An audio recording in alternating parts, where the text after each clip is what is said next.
Hello, hello. Speed Weed. Welcome to my little space on the internet for today. I'm so excited to talk with you about our upcoming project and event. I love every time we do this. It's really exciting to do Embodiment Lab.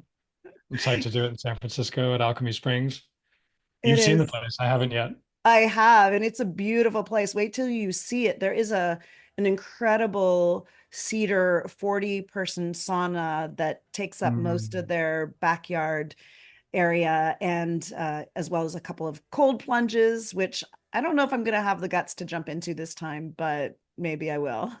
I'm super excited to have you and all of our participants get to experience it. Yeah, we've got good signups, right? Just a couple spots left. So, Just a few spots left, and inviting in more people who are interested in embodied intimacy and polarity. And maybe that's something for us to talk about because there might be some people who are watching this right now who are not signed up, who might think about it, but might not know what we're talking about when we say embodied intimacy. You want to share a little yeah, bit about that? for sure. Yeah. And you and I mean, we see it, we practice it out in the world, and we practice it for years in John Wineland teacher training. It's a bit of a loaded word, and sometimes people are triggered when they hear specifically polarity. Now we're focusing on embodied intimacy in the feminine and embodied intimacy in the masculine and how they intersect. But I think there is a tendency for those of us who've been practicing for a long time to forget that not everybody knows what we're talking about.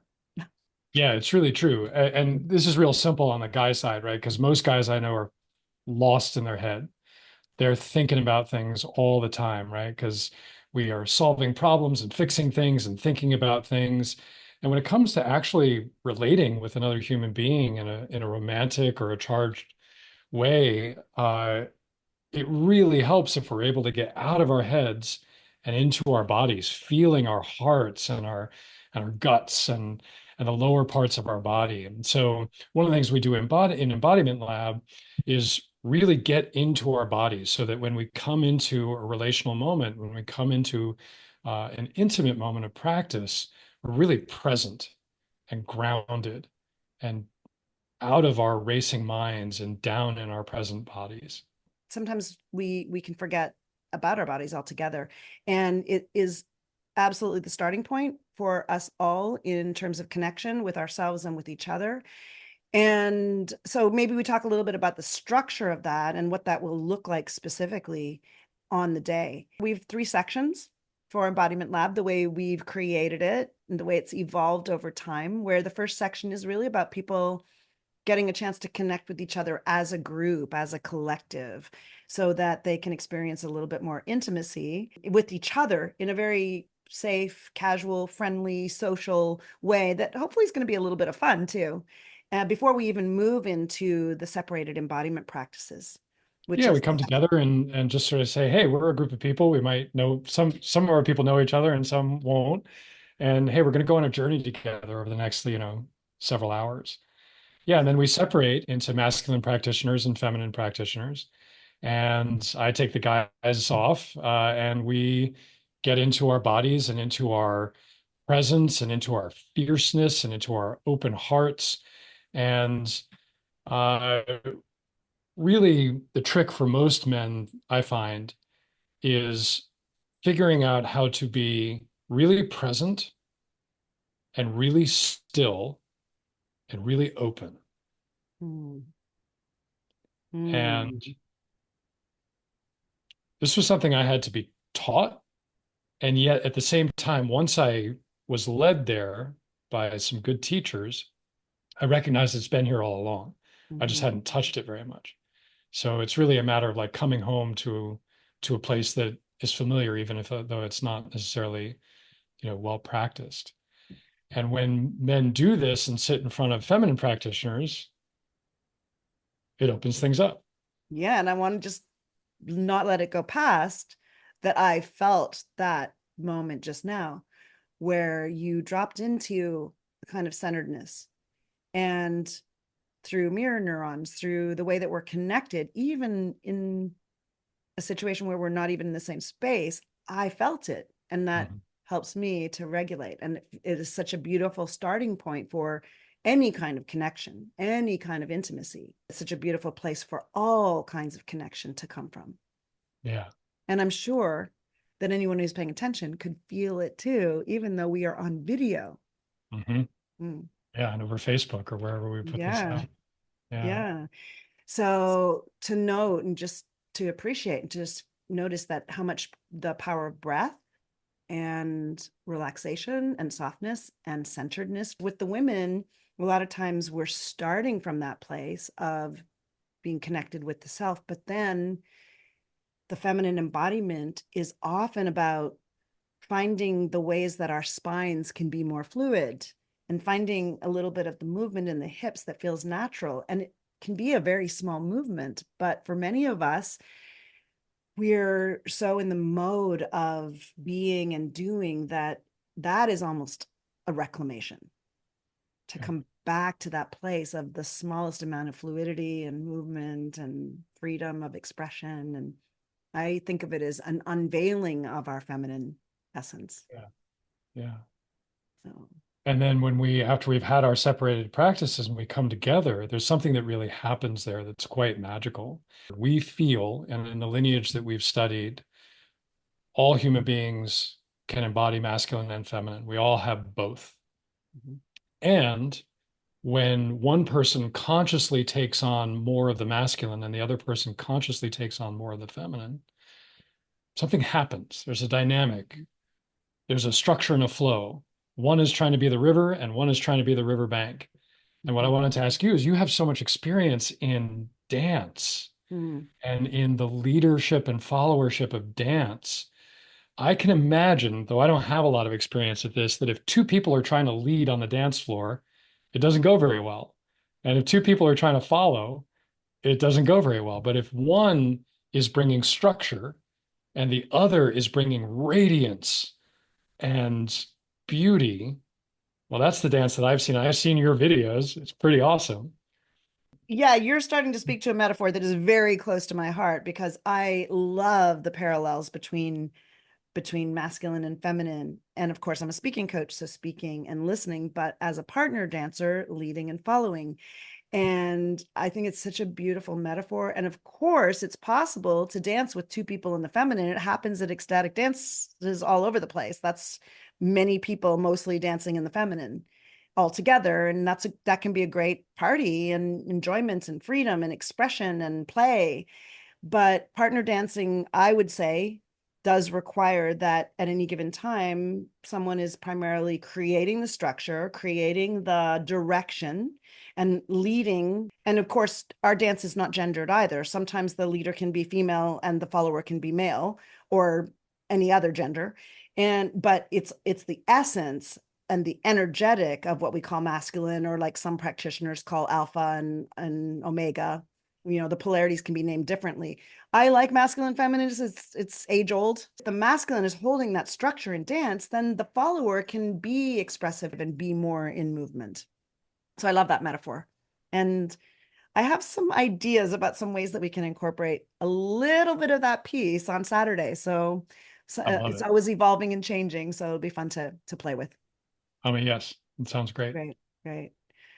There's something I wanted to bring up because I could imagine that some people listening might be wondering, how does this play out given that I might be coming as a single person who doesn't know anyone versus as a couple? I could imagine the possibility that couples might be saying, hey, well, I get to practice with my partner. And singles might be saying, well, I don't have a partner. Who am I going to practice with? How is this going to work? This sounds a little vulnerable. Can you answer to that? It's a totally safe space. That's the number one important thing that we do, right? And if you come as a single person, you're going to practice with another single person who is there holding the opposite pole. And we always have a place where we can set up boundaries. There are workshop rules about what you can and can't do. And it's really not primarily like a dating event, it's a practice event. It's a place to get into this space. But you're not, as a single practitioner, like in any way giving yourself over to the person in front of you. We're holding the space. Lisa and I, you and I, we're the ones who are holding the whole thing. And that's true whether you're there in partnership or not. Because people who are there as couples, they don't actually get to do what they normally do at home. You're in the space following our practice and our exploration and your version of it. Beautiful. Yeah, really important to say that it is going to be a held space and a structured space. And one person reached out and said, is there going to be nudity? Is there sexuality? What, Right. feeling a little bit nervous about that. And I think it's Yeah. really important to clarify that there are workshop rules that have to do with, everyone will be wearing clothes. There's no explicit touching, sexual touching or sexuality, no exchange of body fluids, no kissing. And that, like you said, will be even true for the people who are there as couples, because It's it's so a hard to, really rich place to practice in if you yeah, have structure and boundaries. it's so hard to describe, right? If you've never done it, you're like, wait, what's going to happen? And then when you've done it, you're like, oh, I get it. The energetics of love, of connection are actually hardwired in our primate bodies. Just like the energetics of aggression and fighting are hardwired in our primate bodies. And so I like to think of it this way sometimes, to give an alternate to the dancing metaphor.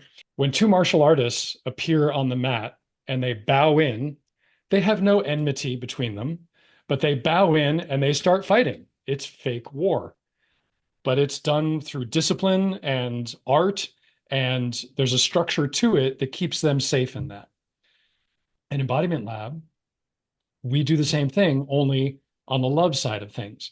Two human beings, whether they're partnered or not in the real world, they bow in and they practice, let's call it an erotic art, but not in a, close off sort of way, but in an energetic, I see you way.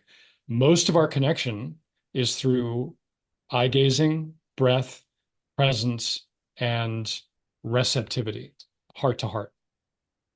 I want to just let that sit there for a minute because I think you described some of the essence that we explore, and specifically the way that we have a container of practice. The aspect of practice is so important for creating a container in which you can drop into some things that we don't always get access to in our everyday life, or we've forgotten, and in ways that can be connective and safe and maybe a little edgy in some ways that can be enlivening. So, yeah, I really want to underline what you pointed out, is that it is a practice, that we enter into it, that it has specific structures and it has an ending. And at the That's right. end, We bow we out. bow out, we shake it off, and we say, thank you for this practice, and it's over. So Mhm. it's one of the things I love most about our work, is that we have the container that has so much specificity. There is a time frame, and the lineage that we come from, mostly through John Wineland and comes from David Data's tradition, is very meticulous in terms of the way we hold the space. And so it's not a casual coming and going. You can't show up late and wander out early. It really is a practice space, and it will be a closed container. We really are expecting people to show up at the latest by 4:15 and stick around through the practice, ideally then the Q&A, and then if they can stay for the sauna time too. I'm really excited for the sauna. Beautiful. Yeah, it's a really good point about the meticulousness of the container. And I'm reminded, it's a day of metaphors, I guess. You know, the way primates play with their kids, monkeys or gorillas, often play is about like dangling a kid off the branch. And the kid, whatever monkey it is like howling like crazy. The human version of this, and I did this with my daughters all the time until they got too big, is you take a kid by both hands and then they're spinning around like this. And it's delightful. The only reason it's delightful is because they know they are 100% safe. And so they can play in the realm of danger, knowing that they're safe. And that somehow in our system is like a hardwired primate edge of fun and delight. And so that's what we offer. You're coming in hot today. Beautiful. Yes, yes, yes. Saturday, November 2nd, which is this coming Saturday at Alchemy Springs, which is in downtown San Francisco, with arrival 4 o'clock, 4:15. We'll be practicing from 4:30 and then have time in the sauna from 7:45, 8-ish till 9. we'll have some snacks, but it's good to have a big lunch so that you're, well fed before you get through. And Alchemy Springs does have a requirement for wearing clothes. So we'll be sending out information to our participants to say, make sure you bring a bathing suit and probably a towel. And so more information will be in the notes, whichever platform you're on. It could be in the notes section or the description below. But reach out to me or to Speed if you need more information, if you have any questions, and we'll make sure all the links are here so you can sign up. We're getting pretty close to full, but we still have some spots available, and we'll look forward to seeing you there. So excited. Thanks, Lisa.